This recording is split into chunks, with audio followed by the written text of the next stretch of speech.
So this is Nicole reviewing the Beko microwave oven and grill. I've taken it out of the packaging here just to show you, and it's actually a lot smaller than what I thought. It's like for a family. I wouldn't think it's ideal. For a single person, or if it's just a couple, then yeah, that's great. But it's not something that I would recommend buying for family. It's pretty strong. It looks lovely.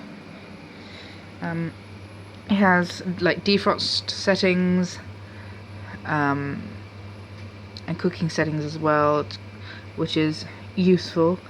And then it has this bit here, which is your usual dial for the minutes, but also like if you're defrosting, and in terms of weight, what I put it on, and that's quite useful.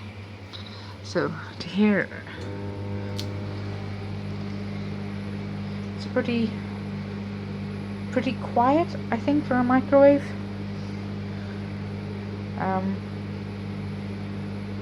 Yeah,